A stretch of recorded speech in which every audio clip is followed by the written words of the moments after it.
Good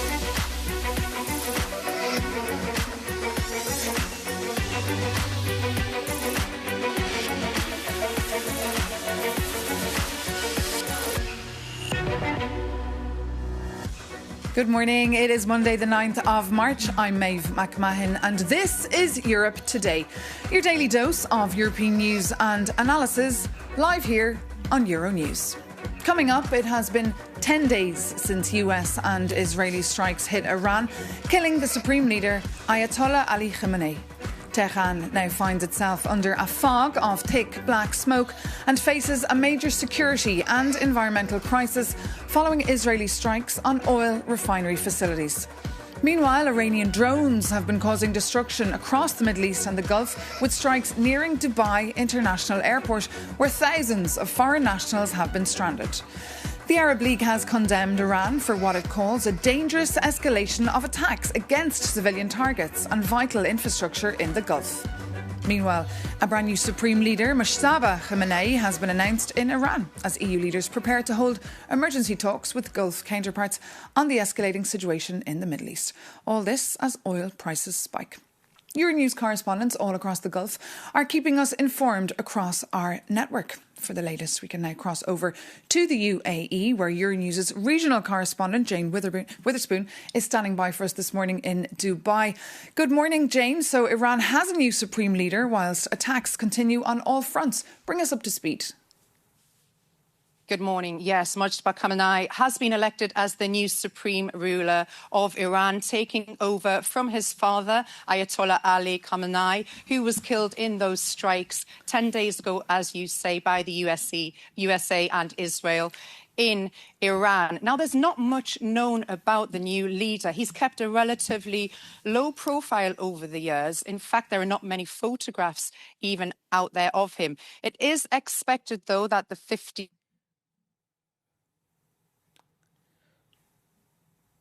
and also Europe will maintain the hardline rule adopted by his father in Iran. Now, that said, President Donald Trump has also issued a bold statement saying that the next Iranian supreme leader is going to have to get approval from us.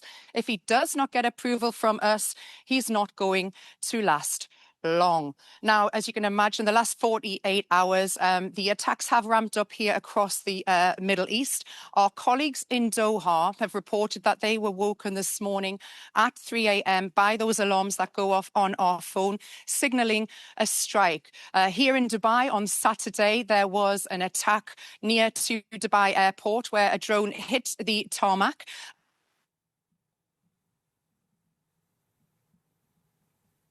To a safe space underground in the main terminal.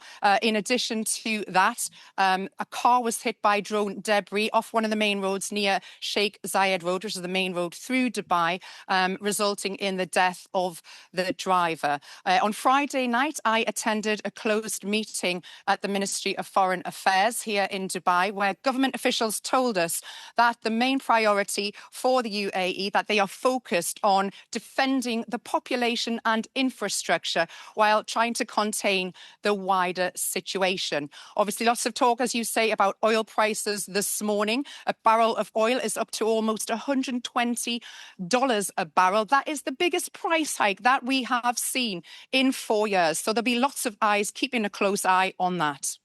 Indeed, Jane Witherspoon, thank you so much for that live update from Dubai. And as you heard there, oil prices are rising, causing turbulence across the global economy. That's why European and Gulf countries are trying to cope with this sudden war that they never wanted. And that's why they're holding emergency talks today, Monday, with their GCC countries. And our EU news editor, Maria Tadeo, is across the story for us and joins me right now here in the studio. Good morning, Maria. So we're seeing oil prices jumping here to more than $100 a barrel. We haven't seen this for a couple of years. Could this lead to weeks-long supply disruption? Since 2022, and Maeve, of course, we had debated just a week ago when the war started whether or not we would see this $100 a barrel price benchmark and hit on the price mark. And now it's taken 10 days, but we're finally there. Obviously, this has major implications psychologically for the market, but also in terms of the ramifications for the global economy. Ultimately, some analysts say that this could be the worst energy crisis in decades because of the combination around it. On the one hand, you have over the weekend that succession put in place in Iran. It's the son of the Ayatollah Ali Khamenei who will replace him. The signals that sends politically is the hardliners in this regime remain very much in place, and they guide the policy of Iran. Remember also, President Trump had been very clear that he did not consider the son of the late Ayatollah an appropriate choice. He said he was a lightweight and also said it would be unacceptable for the U.S. Obviously, the scenario that the Americans would like to see is something that looks like Venezuela. The top leader gets taken out, and then obviously what is left changes in alignment with the U.S., but that is no longer the case, or it's no longer the case, I should note, for the time being, because we are seeing that retaliation continue from Iran. And then secondly, it is really just a question of logistics, supply, and transportation. When you look at the countries that right now, when it comes to the retaliation from Iran, are the most hurt, it's the Gulf countries. Obviously, we also talk about the Strait of Hormuz is not able to operate normally because of these strikes that keep taking place with missiles, but also drones, which are very cheap to fire, but they create chaos on the ground. So it's really this combination that is propping up energy prices today. I should just point very quickly, President Trump did comment on this over the weekend. He is a president that likes to monitor very much the performance of the stock market. So he likes to see high stock markets and then obviously low energy prices. Right now, this is the reverse. Stocks are plummeting because of the uncertainty and energy prices are going up. The president of the U.S. seems to be willing to tolerate those levels, saying that this is a small price to pay for global security, especially if the nuclear threat from Iran is eliminated. Just as a final breaking news on this point, because this energy story is important this morning, the G7 will gather, and there's a possibility perhaps that the G7 countries will agree to release some of the strategic oil reserves to sort of step in and stabilize this market.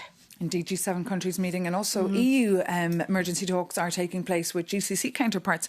Fill us in. Indeed, and that is obviously the Gulf countries speaking. This is a video conference that will take place today with the head of the Commission, Ursula von der Leyen, and Antonio Costa. This is a sort of two-way communication channel. Remember, these countries are strategic for the energy story for the EU, but also defense, because there is cooperation between a number of European countries and the Gulf countries when it comes to sort of mutual defense. And that's why we've seen the likes of France and Italy, also the UK, saying that they will step in and help protect strategic assets and also their partners in the region. Another point that is perhaps closer to home is the French President Emmanuel Macron, who will be headed to Cyprus. I believe he's probably now on his way there.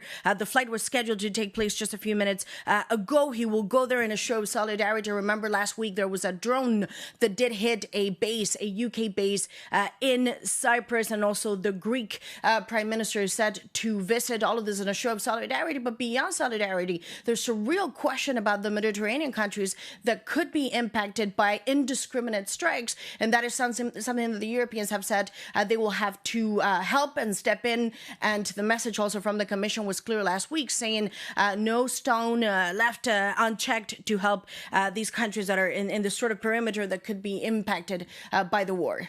Okay, Maria Tadeo, Euronews' EU editor, thank you so much for all those details. And of course, you mentioned the impact this war is having on Mediterranean countries. And actually, very shortly here, we'll be joined by the president of the Eurogroup, who also happens to be the Greek finance minister. So stay tuned for that. But first, here's an update on that pipeline spat between Hungary and Ukraine that now includes a police raid on a Ukrainian convoy and threats over Europe's oil supply.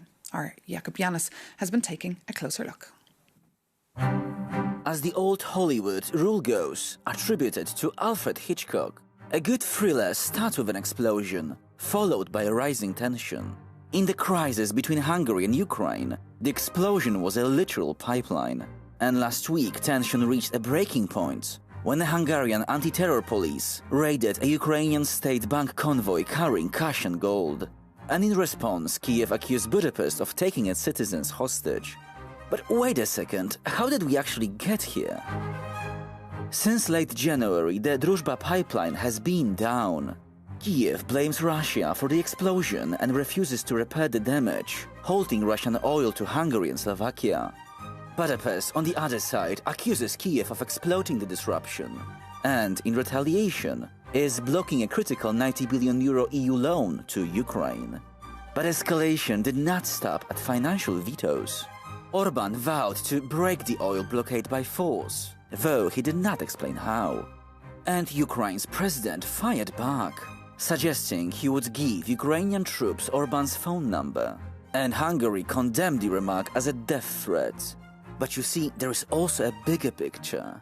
Both leaders are racing against brutal April deadlines. And if the Ukraine loan is not unblocked by early April, the country will run out of money, facing devastating cuts to public services. Meanwhile, Orban faces divisive elections on the 12th of April, and opposing Ukraine is his strategy to win. That leaves the EU rushing to break the veto and deliver the cash before Ukraine goes broke, while trying not to look like it's picking a side in Hungary. But finding that balance is really hard when this political thriller is building toward its breaking point. So take a deep breath, because the final scene is about to begin.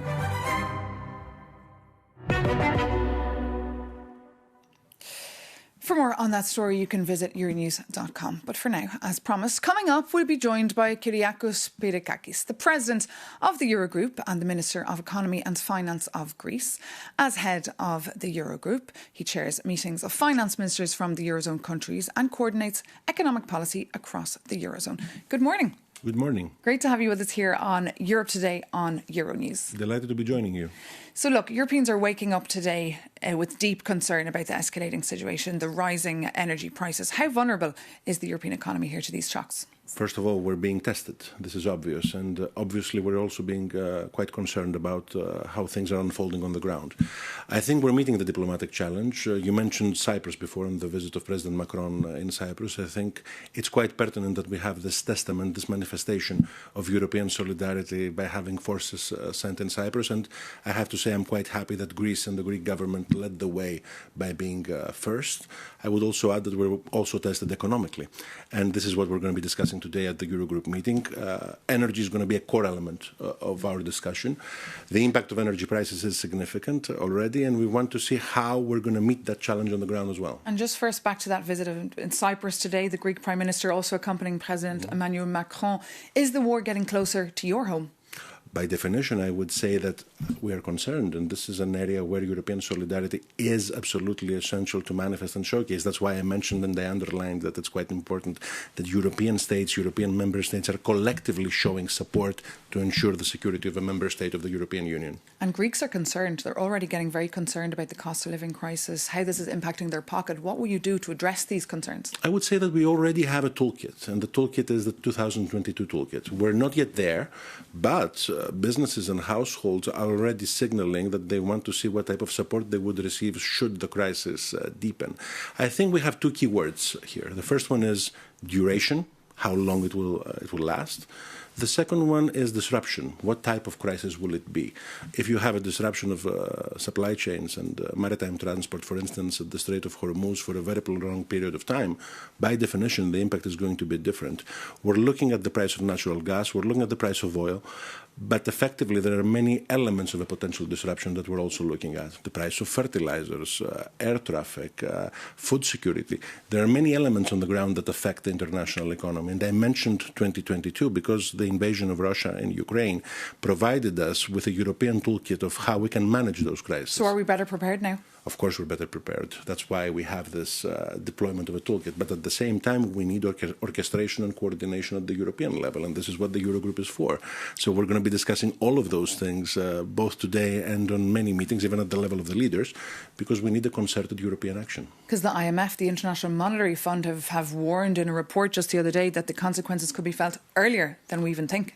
The key word here, I think, is uncertainty. That's why I mentioned duration. And uncertainty, we saw that with tariffs. Uncertainty has a much greater impact than a problematic policy per se. That's why you need to unleash the full potential of the European market, of the European Union. When we're discussing macroeconomic developments for the previous year at the level of the European Ministers of Finance, we say that the key word for Europe is resilience. But if we're frank, we need to underline and stress that resilience is not a growth strategy. We need much more. And Europe has a huge potential to unlock its innovation, its dynamism. We need to remove the barriers barriers that exist between the member states of the European Union. And if we're speaking about energy, we need a single European energy market, which we don't have. That's why energy was put on the agenda. It's not only about the here and the now, the crisis that we're having at the Gulf right now. It's much broader. It's about interconnections. It's about regulation. It's about unlocking the potential of our European energy market. We need to do all of those things at once. A lot to do indeed, of course. But just about the here and now, our viewers waking up this morning worrying about inflation, that it could go up again. That's why I mentioned before that we're looking very closely the impact on oil and natural gas, and obviously rise in energy prices has an adverse impact on inflation. We saw that in 2022. I would say that we're not there. 2022 was a much deeper crisis, but we need to be anticipatory and we need to be very well prepared. As you asked before, we're much better prepared now, but we need to be vigilant and we need to be observing the situation on the ground. And what about the European Central Bank? What role will they be playing here? Obviously, we believe very firmly in the independence of the European Central Bank, and they have shown that they have the agility and the capability to react when it is necessary, and we fully trust them. And will that be soon, you think? I cannot comment on that because, as I mentioned, the independence of the Central Bank is for all Europeans a sine qua non. And are you feeling very worried right now? I would say that I feel concerned. I would say that our work, our job is to be concerned. But at the same time, our work is to know what we need to do and when we need to do that. And as I mentioned before, I think that we have this capacity right now, both at the level of Europe, both at the level of Brussels, and at the level of the member states. And did this war take you by surprise, Minister? In reality, we have seen a density of geopolitical events in the recent years which shouldn't be taking us by surprise at all. The things we have seen in the last 6 or 7 years would have never been anticipated, from a 2019 lens, which is when the government that I participate at came into office. But I think that at the same time, our capacity building has changed, both at the European level and at the national level. And this is why, even though you cannot fully anticipate the granularity of certain events, the mentality of anti-fragility and of capacity building yourself is now here. And is the EU speaking with one voice, do you believe, on this war? I think so. And I mentioned Cyprus at the beginning because that was a testament of European solidarity at the diplomatic level. We need to have more concerted and more coordinated action at the economic level as well. This is our responsibility. This is why we're here. And President Macron's visit to Cyprus today, is it diplomatic or is it really strategic for him? I think it's absolutely strategic, and diplomacy is a core element of that strategy. All of those things are being, in a sense, being put together. Diplomacy, economic policy. Europe should speak with one voice on all fronts. This is what we need to achieve. We need strategic autonomy. But Europe has not been speaking with one voice on all fronts. Well, that's the challenge. That's why we have the Draghi report. That's why we have the Leto report. And this is why the whole idea is that you need a single market to begin with in order to unlock your potential, even on a sovereignty basis, not only on an economic basis. That will be the challenge of my generation in politics, I think. And it's a challenge that should be met. We don't have the luxury of not meeting it. And you don't have the luxury of time, given the escalation crisis Absolutely. right now. And what you're saying is effectively an element of the European story in the past. We typically integrated crisis, metabolized crisis, into a change in policy when they were manifesting themselves. We need to become more anticipatory. We should at least integrate perfect, optimal responses to crisis, but at the same time, we need to learn how to anticipate them. We don't have the luxury of simply reacting anymore. And just one final question. Bulgaria recently joined the Eurozone. How is that going? It's going well, and we have a collective experience of a transition to the European currency from all the other stories, like the Greek story, for instance, that took place in the past. We're supporting the Bulgarian government, and so far the situation has been going quite well. Okay. Thank you so much, Minister, for being our guest this morning on Europe Today and for coming into us here on Euronews. All the best with your busy day of talks. And that does bring this edition of Europe Today to an end. For more news and analysis, do visit Euronews.com or download our app or visit all our social media sites. Thank you so much for watching. Take care and see you soon on Euronews.